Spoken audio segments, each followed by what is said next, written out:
بسم الله الرحمن الرحيم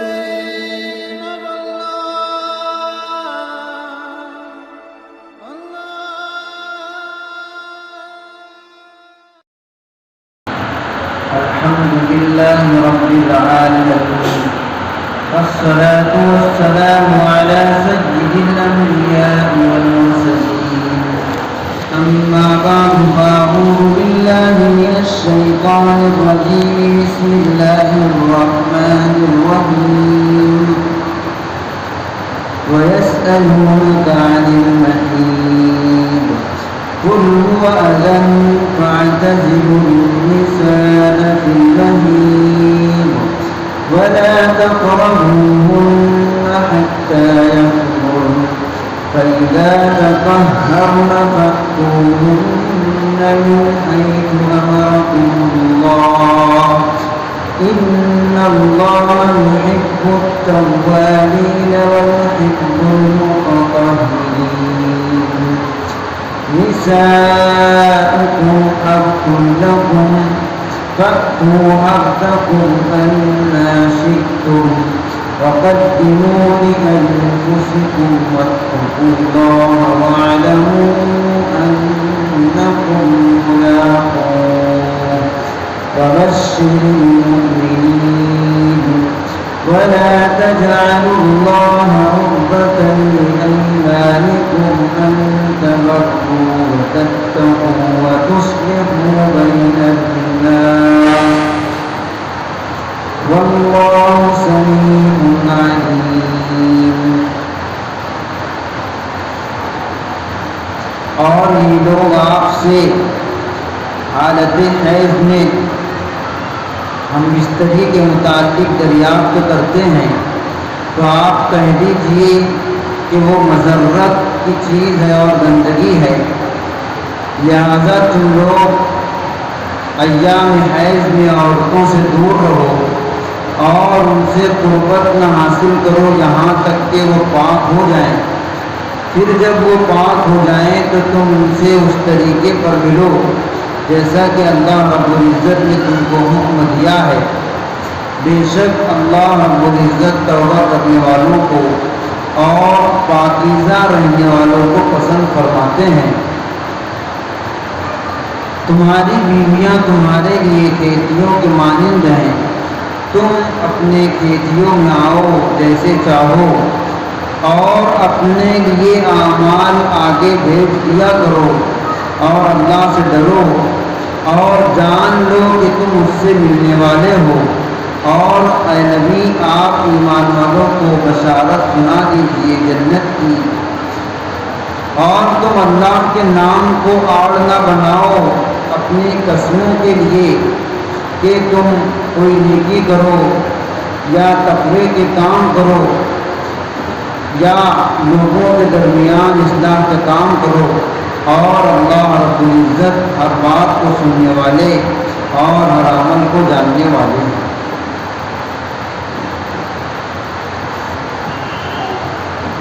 مختلف احکام اللہ رب العزت سورہ بقرہ کے اندر بیان فرما رہے ہیں. انہی احکام میں سے ایک بہت بڑا حکم یہ ہے کہ مرد عورت سے حالت حیض میں ایام حیض جو عورت کے ماہواری کے ایام ہوتے ہیں اس کو عربی میں حیض کہتے ہیں. حیض کے ایام جو عورتوں کو مہینہ آتا ہے تو ان ایام میں بیویوں سے ملنے کے متعلق اللہ کے نبی صلی اللہ علیہ وسلم کے زمانے میں جو قومیں تھیں یہود و نصارہ مشرکین اور مجوس، ان لوگوں کا عمل مختلف تھا. ان کے عمل میں افراد و تفریق تھی. دو طرح کے لوگ تھے، ایک یہودی اور مجوس. ان لوگوں کا خیال یہ تھا کہ حالت حیض میں عورتوں کو بالکل گھر سے علیحدہ کر دیا جائے، ان کو گھر کے اندر بھی نہ رکھیں، نہ ان کے ساتھ کھانا پینا کیا جائے، نہ ان کے ساتھ سونا رہنا ہو، گھر ہی الگ کر دیا کرتے. اور دوسری جماعت تھی عیسائی اور مشرکین کی، ان لوگوں کا عمل یہ تھا کہ یہ لوگ ناپاکی کے ایام میں بھی عورتوں سے ہم بستری کیا کرتے. تو دو طرح کا عمل تھا، دونوں افراد و تفریط کے اندر مبتلا تھے. تو صحابہ کرام نے اللہ کے نبی صلی اللہ علیہ وسلم سے مسئلہ دریافت کیا کہ ہم کو اس بارے میں کیا کرنا چاہیے. جس طرح یہود کرتے ہیں کہ گھر سے ہی علیحدہ کر دیتے ہیں، ان کے ساتھ کھانا پینا بھی نہیں کرتے، اس طرح کرنا چاہیے، یا پھر جس طرح عیسائی اور مشرکین کرتے ہیں وہ عمل درست ہے.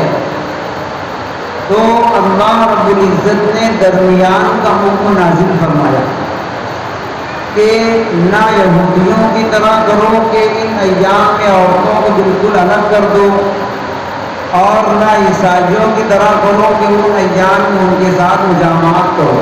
دونوں عمل درست نہیں. قرآن شریف نے یہ حکم دیا کہ صرف اور صرف ان ایام میں عورتوں سے مجامعات کرنا، ہم بستری کرنا درست نہیں. اس کے علاوہ ان کے ساتھ کھانا پینا، ان کے ساتھ رہنا، اس میں کوئی برائی نہیں، اس کے اندر کوئی قباحت نہیں ہے. وہ ایک عام انسانوں کی طرح ہیں. ان ناپاکی کے ایام کی وجہ سے وہ کوئی عیبدار نہیں ہے جس طرح سے یہود سمجھتے تھے. گویا اس حکم کے ذریعے سے اسلام نے عورتوں کو ایک مقام دیا کہ اسلام سے پہلے ان کے مذہب میں عورتوں کا یہ اتنا گرا ہوا مقام تھا کہ وہ ان کو ان ایام کے اندر گھر سے علیحدہ کر دیا کرتے، کھانا پینا سب الگ کر دیا کرتے. اسلام نے کہا کہ نہیں، ان کا مقام اتنا کم نہیں ہے. صرف اور صرف گندگی کی وجہ سے تم ان ایام میں ان سے مجامعات نہیں کر سکتے. اس کے علاوہ گھر میں رہنا اسی طرح ہوگا جس طرح وہ پہلے رہتے تھے، ان کے ساتھ سونا رہنا سب چیزیں درست ہے. صرف اور صرف قرآن شریف نے منع کیا کہ ایام حیض میں تم ان سے مجامعات مت کرو، اور اس کی وجہ یہ بیان فرمایا کہ کل ہوا اذن، آپ کہہ دیجئے کہ وہ مضرت یعنی نقصان کی چیز ہے اور گندگی ہے. دو وجہ بیان فرمائی. ایک تو طبی اعتبار سے بھی نقصان دہ ہے، ناپاکی کے ایام میں عورتوں سے ملنا یہ طبی اعتبار سے بھی نقصان دہ ہے کہ آدمی کی طبیعت بگڑ سکتی ہے، جراثیم منتقل ہو سکتے ہیں. اور دوسری بات یہ بیان فرمائی کہ وہ ایک طرح کی گندگی ہے، اس لیے اس سے دور رہو. اللہ رب العزت پاکیزہ رہنے والوں کو پسند فرماتے ہیں، پاک صاف رہنے والوں کو پسند فرماتے ہیں. اور عورتوں سے قریب مت ہو، یعنی قریب ہونے سے مراد مجامعات کرنا، ہم بستری کرنا ہے، یہاں تک کہ وہ پاک ہو جائیں. پاک ہو جانے سے مراد یہ ہے، دو طرح کے مسائل عام طور سے ہوتے ہیں. عورتیں جتنی بھی ہوتی ہیں، بعض عورتوں کی عادت متعین ہوتی ہے. جب ماہواری آتا ہے تو ان کی عادت ہوتی ہے، کسی کے 1 ہفتہ، کسی کے 5 دن، کسی کے 6 دن، ہر ایک کی عادت مختلف ہوا کرتی ہے. لیکن حیض کے اکثر ایام میں 10 دن، یعنی شریعت نے کم اور زیادہ ایام متعین فرمائے ہیں. 3 دن کم سے کم مدت ہے، ماہواری کی کم سے کم مدت 3 دن ہے. 3 دن آئے گا کم سے کم، اور زیادہ سے زیادہ 10 دن. اگر 3 دن سے کم آیا تو بھی وہ حیض کا خون نہیں ہے، وہ بیماری کا ہے. اور 10 دن سے اوپر بھی آتا ہے تو وہ بھی بیماری ہے، وہ ایام حیض نہیں ہے. تو 3 دن سے لے کر 10 دن کے اندر تک ماہواری آتا ہے. اب مسئلہ یہ ہے کہ اگر کسی عورت کا خون 10 دن پر بند ہو، یعنی جو اکثر مدت حیض ہے 10 دن، اس کے بعد آنے کی امید نہیں رہتی، 10 دن پر اگر خون بند ہو تو پھر شوہر کی مجامعات کرنے کے لیے عورت کا غسل کرنا ضروری نہیں ہے. بغیر غسل کیے ہوئے بھی اس سے مجامعات کر سکتے ہیں. اس کی وجہ یہ ہے کہ کیونکہ 10 دن مکمل ہو گئے، اب آنے کا امکان نہیں. لیکن اگر 10 دن سے پہلے کبھی بھی 6 دن، 7 دن، 8 دن، کبھی بھی اگر 6 دن سے 10 دن سے پہلے بند ہوتا ہے جو اس کی عادت ہے، تو بغیر غسل کیے ہوئے عورت سے مجامعات کرنا درست نہیں، جب تک کہ وہ غسل کر لے، یا پھر کم از کم اتنا وقت گزر جائے کہ اس کے ذمے ایک نماز قضا ہو جائے، یعنی ایک نماز کا مکمل وقت گزر جائے پاک ہونے کے بعد، تو اس سے بغیر غسل کیے بھی مجامعات کر سکتے ہیں۔ یعنی اگر 10 دن سے کم کی مدت پر ماہواری بند ہوتا ہے تو مجامعات کرنے کے لیے 2 چیزوں میں سے ایک چیز ہونا ضروری ہے، یا تو اس کے ذمے ایک نماز کا وقت گزر جائے، یعنی اس کے اوپر ایک نماز قضا ہو جائے، اور یا تو پھر وہ غسل کر لے، اس کے بغیر مجامعات نہیں کر سکتے۔ ہاں اگر 10 دن پر بند ہوا ہے تو بغیر غسل یہ بھی کر سکتے ہیں، لیکن اس میں بھی بہتر اور اولا یہی ہے کہ غسل کرنے کے بعد ہی ملے، اس لیے کہ آگے اللہ تعالیٰ نے فرمایا کہ یحب المتطہرین، پاک صاف رہنے والوں کو اللہ تعالیٰ پسند فرماتے ہیں۔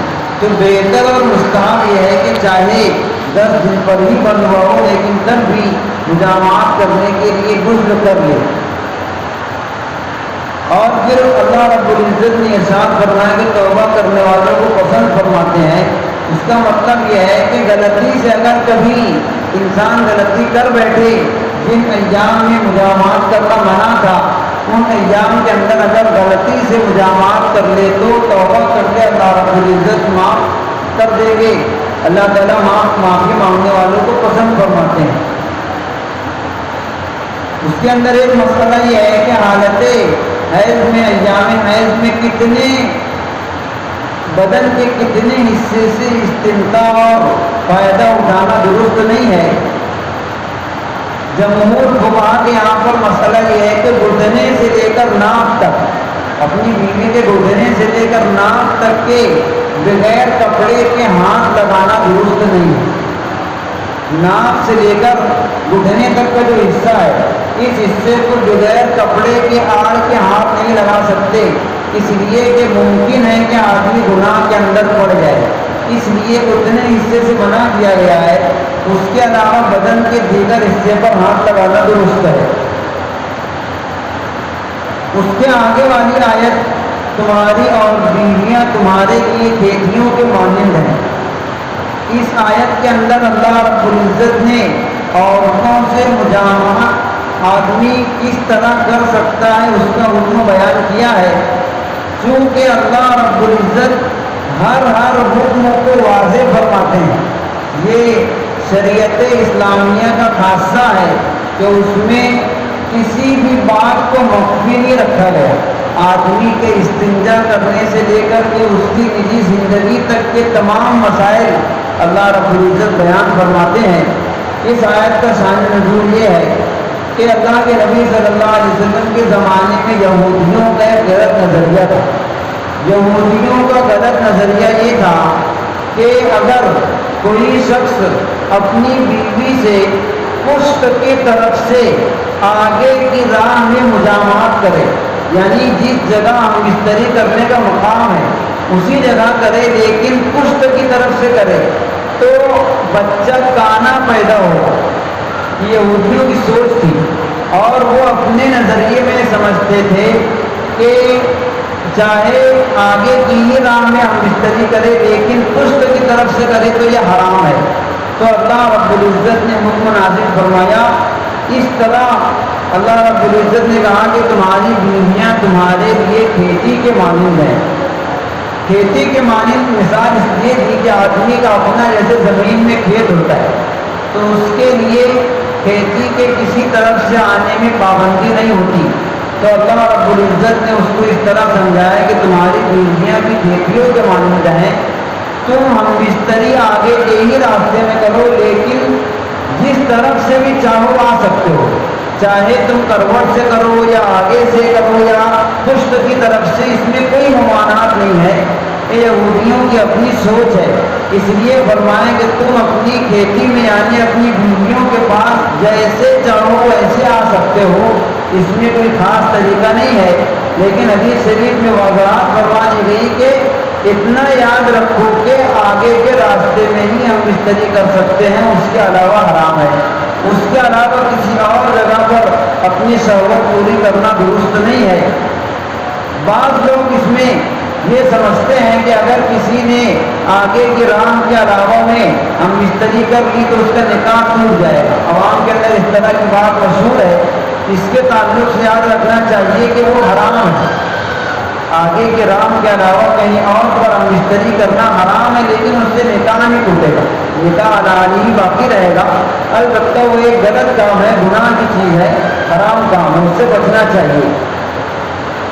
اور اس کے اندر اللہ رب العزت نے کھیتی کہہ کر یہ بھی اشارہ فرمایا ہے کہ جو تمہارا نسخہ ہے یہ بیج کے مانند ہے، اور تمہاری بیویاں کھیتی ہیں، اور جو تمہاری اولاد ہوگی یہ تمہارے لیے پیداوار کے مانند ہے۔ لہذا اپنی شادی کا مقصد صرف شہوت پوری کرنا مت بناؤ، بلکہ توالد و تناسل یعنی بچوں کے اضافے اور امت محمدیہ کے افراد کو بڑھانے کا ذریعہ یہ بھی مقصد میں شامل ہو کہ اللہ رب العزت نے نکاح کا جو حکم دیا ہے وہ نسل انسانی کو آگے بڑھانے کے لیے، اور پھر فرمایا کہ اپنے لیے اعمال آگے بھیجتے رہا کرو، یعنی اپنی نجی زندگی کے اندر پڑھ کر شہوات میں پڑھ کر اپنے اعمال سے غافل مت ہو، اپنے لیے اعمال آگے بھیجتے رہو۔ اور خاص طور سے ایسے موقع پر تقویٰ کی نصیحت فرمائی، واتقوا اللہ، تقویٰ اختیار کرو۔ تقوی کی نصیحت فرمانے کی وجہ اس جگہ پر اس لیے ہے کہ عام طور سے جو احکام بیان فرمائے یہ تنہائی کے احکام ہیں، وہاں پر آدمی کو کوئی دیکھتا نہیں ہے، تو تنہائی میں ہونے کی وجہ سے آدمی سوچے کہ مجھ کو تو کوئی دیکھ نہیں رہا ہے، میں اگر گناہ بھی کر لوں، غلط طریقے سے بھی کر لوں تو کیا حرج ہے۔ تو اس لیے خاص طور سے کہا کہ اللہ سے ڈرو، اللہ تو ہر جگہ ہے، تم تنہائی میں بھی ہو تو تمہارے اللہ رب العزت تم کو دیکھ رہے ہیں، تم غلط کرو گے صحیح کرو گے اللہ رب العزت تو اس کو علم ہے، اس لیے اللہ سے ڈرو اور اس بات کا استحضار رکھو کہ اللہ رب العزت سے ملنا ہے، اگر غلط کریں گے تو اللہ رب العزت سزا دیں گے۔ اور پھر کہا کہ ایمان والوں کو بشارت دے دیجیے، اور اگلی آیت کے اندر ایک تیسرا حکم بیان فرمایا، وہ یہ ہے کہ تم اللہ رب العزت کے نام کو اپنی قسموں کے لیے آڑ نہ بناؤ۔ مطلب اس کا یہ ہے، بہت سے لوگ اگر ان کو کوئی کام نہیں کرنا ہے تو اس کی قسم کھا لیتے ہیں، جیسے غصے میں آ کر قسم کھا لیے کہ میں اپنے والد سے بات نہیں کروں گا، یا اپنے بڑا رشتہ دار کے یہاں نہیں جاؤں گا۔ عام طور سے اس طرح غصے میں لوگ قسمیں کھا لیتے ہیں، اس کی بہتری نہیں چھوڑوں گا، تو اس طرح کی قسمیں کھا کر تم اللہ رب العزت کے نام کا آڑ مت لو، یہ ایک طرح کا گناہ ہے۔ تم کسی سے رشتہ داری توڑنے کے لیے، کسی سے بات چیت نہ کرنے کے لیے اللہ کے نام کا سہارا لو، یہ غلط چیز ہے۔ اس لیے غلط قسمیں کھانے کے لیے اور بقا رحمی کرنے کے لیے اللہ کے نام کو آڑ نہ بناؤ۔ اگر تم کبھی غلطی سے قسم کھا لو تو اس قسم کو توڑ کر اس کو کفارہ دے دو، اور جو قسم کھائی ہے اس پر عمل مت کرو۔ عام طور سے لوگ اس طرح کی قسمیں کھاتے ہیں کہ میں فلاں کے یہاں نہیں جاؤں گا، یا فلاں آدمی کو کچھ نہیں دوں گا۔ اس طرح کی باتوں سے اللہ رب العزت نے منع فرمایا، اور فرمایا کہ اللہ رب العزت ہر بات کو سننے والے ہیں۔ تم اگر غلط قسم کھاؤ گے، بات میں اللہ رب العزت کے نام کا سہارا لو گے، جھوٹی قسمیں کھاؤ گے، تو اللہ تعالیٰ سننے والے ہیں اور جاننے والے ہیں۔ سبحان اللہ۔